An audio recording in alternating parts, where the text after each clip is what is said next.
Halo semuanya, selamat datang kembali di channel Hezek Store.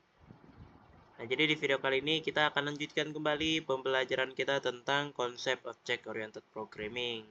Oke, setelah kita membahas tentang setter dan getter, akhirnya kita sampai ke konsep yang mengubah pemikiran kita tentang kelas, ya. Nah, jadi ini merupakan topik yang cukup penting dalam object oriented programming, yaitu inheritance, ya. Oke, kita mulai saja. Inheritance itu apa sih? Nah, jadi inheritance itu merupakan pewarisan sebuah kelas yang dimana dalam hal ini kelas itu terbagi menjadi dua, yaitu kelas utama dan kelas turunan, ya. Nah, jadi bisa dikatakan dalam konsep inheritance kelas itu terbagi menjadi dua gitu loh, ya kan. Jadi nggak apa namanya, kelasnya itu tuh ada dua jenis gitu loh, ada kelas utama dan kelas turunan. Nah, yang dimana ya kan kalau kita analogikan dalam kehidupan nyata, kelas utama itu seperti orang tua, ya kan. Nah, sedangkan kelas turunan itu seperti anak gitu loh, ya kan. Nah, jadi eh, apa namanya, ibu, ayah, ya kan. Nah, misalnya ya kan, nah itu adalah kelas utamanya gitu loh, ya kan. Nah, kelas turunannya siapa? Kelas turunannya itu ya anaknya gitu loh, ya kan. Apa namanya, anak yang dilahirkan, yang dikandung oleh ibunya gitu loh, ya kan. Nah, oleh mamanya gitu loh, ya kan. Nah, itulah yang disebut sebagai kelas turunan gitu loh, ya kan. Nah, yang dimana kelas utama itu akan mewariskan sebuah properti dan metode ke kelas turunannya, ya. Nah, jadi ini seperti apa ya? Analoginya tuh seperti eh, faktor genetik gitu loh, ya kan. Nah, bisa dikatakan seperti itu, ya kan. Yang dimana eh, orang tua itu akan mewariskan sesuatu gitu loh, ya kan, dengan anaknya gitu loh, ya kan. Jadi bisa dikatakan anaknya itu tuh kayak nggak jauh beda gitu loh, ya kan, dengan orang tuanya gitu loh, ya kan. Nah, misalnya ya kan orang tuanya ini eh, apa ya, pinter masak gitu loh, ya kan. eh, Mamanya ya kan, atau eh, papahnya ya kan, misalnya ya kan, ayahnya gitu loh, ya kan, jago masak misalnya. Nah, kemungkinan besar anaknya juga akan jago masak gitu loh, ya kan. Nah, kemungkinan besar seperti itu. Atau contoh lain ya kan, misalnya orang tuanya suka baca buku misalnya, ya kan. Nah, kemungkinan ya kan, kemungkinan besar anaknya juga akan suka baca buku. Nah, kurang lebih seperti itu ya. Nah, yang diwariskan itu ada dua, yaitu ada properti dan metode. Nah, kalau properti itu kalau kita analogikan itu seperti orang tua yang cerdas itu mewariskan kecerdasannya kepada anaknya, gitu loh, ya kan. Misalnya ibunya gitu, ya kan, mamanya ya kan yang cerdas gitu loh, ya kan. Nah, biasanya ya kan yang paling apa ya, kalau dalam medis kan yang aku tahu ya, yang paling mewariskan kecerdasan itu kan ibu kan, gitu loh, ya kan. Nah, jadi misalnya ibunya cerdas nih, ya kan. Nah, apa namanya, melahirkan anak gitu loh, ya kan. Nah, maka ya kan si anak ini tuh bakal apa ya, eh, menerima warisan kecerdasan gitu loh, ya kan, dari ibunya gitu loh, dari mamanya gitu loh, ya kan. Nah, gitu ya, ya kan. Nah, itu kalau properti ya, ya kan. Nah, kalau metode ya kan, misalnya tuh kayak apa ya, analoginya tuh kayak misalnya eh, apa ya? Contohnya kayak memasak tadi ya kan, misalnya kan. Apa yang bisa dilakukan orang tuanya itu akan bisa dilakukan oleh anaknya juga gitu loh, ya kan. Nah, misalnya tadi kan orang tuanya kan jago masak nih, ya kan, misalnya ya kan. Nah, orang tuanya jago masak ya kan, maka anaknya juga akan jago masak gitu loh, ya kan. Nah, gitu ya, ya kan. Jadi apa yang bisa dilakukan orang tuanya itu kemungkinan besar akan bisa dilakukan oleh anaknya juga, ya. Nah, kurang lebih seperti itu untuk analogi dari metode, ya. Dan kelas turunan itu boleh memiliki properti atau metode tambahan, ya. Dengan catatan kelas utama benar-benar sudah ada sebelum mewariskan ke kelas turunannya, ya. Nah, berarti kita sebagai anak, ya, itu boleh ya kan, memiliki perbedaan ya, atau memiliki ciri khas yang nggak dimiliki oleh orang tua kita, ya. Nah, misalnya untuk properti ya, ya kan, properti misalnya apa ya? Em, Misalnya warna kulit ya, misalnya ya kan.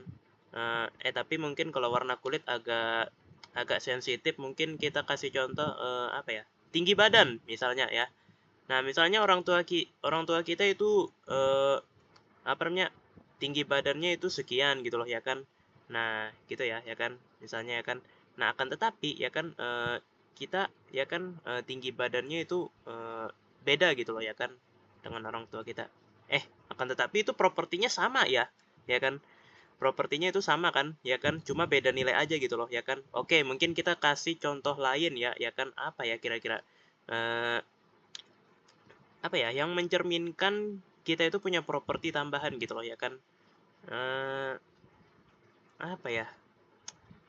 Agak susah sebenarnya, ya kan? Untuk menganalogikan yang properti ini ya kan? Menganalogikan yang properti ini karena ya kita apa namanya? Karena ya apa yang dimiliki orang tua tuh ya pasti dimiliki anak juga gitu loh ya kan. Nah, misalnya ya kan orang tua punya tangan ya kan, orang tua punya apa gitu ya kan. Nah, pasti ya kan kita juga punya gitu loh ya kan. Dan nggak mungkin ya kan kita punya sesuatu apa gitu loh ya kan yang nggak dimiliki orang tua kita ya kan. Misalnya kita punya tangan, orang tua kita enggak ya kan, kan kayak aneh gitu loh ya kan. Mungkin agak susah sih ya kan untuk menganalogikan properti ya kan. Nah, tapi kalau metode ya kan, nah mungkin bisa nih kita analogikan. Misalnya ya kan, eh, ini kebalikan nih ya kan, kebalikannya nih ya kan. Kali ini ya kan kita asumsikan orang tua kita yang nggak bisa masak ya kan, tapi kita bisa masak. Nah, berarti kita punya metode tambahan ya. Metode tambahannya apa? Metode tambahannya adalah memasak ya kan. Nah, karena kita bisa masak gitu loh ya kan. Nah, seperti itu ya. Nah, mungkin teman-teman bisa bayangkan sendiri untuk properti kita punya properti tambahan gitu loh yang gak dimiliki orang tua kita itu contohnya tuh gimana gitu loh ya kan. Mungkin teman-teman bisa bayangkan atau cari tahu sendiri ya. Nah, oh ya satu lagi ya. Kita harus memastikan ya kan eh, apa ya? Suatu anak itu pasti pernah punya orang tua ya kan. Nah, pasti pernah punya orang tua ya, karena ya gimana caranya gitu loh ya kan suatu anak itu tiba-tiba hidup, tiba-tiba eh apa ya, tiba-tiba nongol di muka bumi ini gitu loh ya kan, tiba-tiba muncul gitu loh ya kan di muka bumi ini, tapi nggak ada orang tuanya gitu loh ya kan. Nah, bayangkan aja seperti itu ya kan, kan nggak mungkin gitu loh, pasti ada yang mengandung gitu loh ya kan, pokoknya ya kan. Nah, yaitu ibu gitu loh ya kan, pasti ada yang mengandungnya gitu loh ya kan. Itu gitulah ya kan. Jadi ya bayangkan aja seperti itu ya kan. Nah, dan konsep inheritance itu juga seperti itu ya kan. Kelas utama itu benar-benar harus sudah ada sebelum eh, kelas turunannya gitu loh ya kan. Nah, apalagi akan mewariskan ke kelas turunannya gitu loh ya kan. Nah, karena ya kan kalau orang tuanya nggak ada ya kan apa yang diwariskan ke anaknya gitu loh ya kan, kalau orang tuanya nggak ada gitu loh. Nah, ya kan. Logikanya seperti itu. Nah, contohnya gimana? Contohnya ya kan, nah asumsikan kita punya kelas apa namanya? Kelas utama ya kan. Yaitu buku IT ya, atau information technology. Di dalam kelas tersebut terdapat properti sebagai berikut. Nah, yang pertama ada nama buku, dan yang kedua ada spesialisasi yang didalami, dan metode sebagai berikut. Yang pertama adalah memberikan edukasi tentang IT ya. Kemudian kita eh, sorry. Kemudian kita mewariskan ke kelas turunannya, yaitu buku IT pemrograman. Nah, jadi ya kan kita tahu kalau buku IT ini kan banyak ya kan apa ya?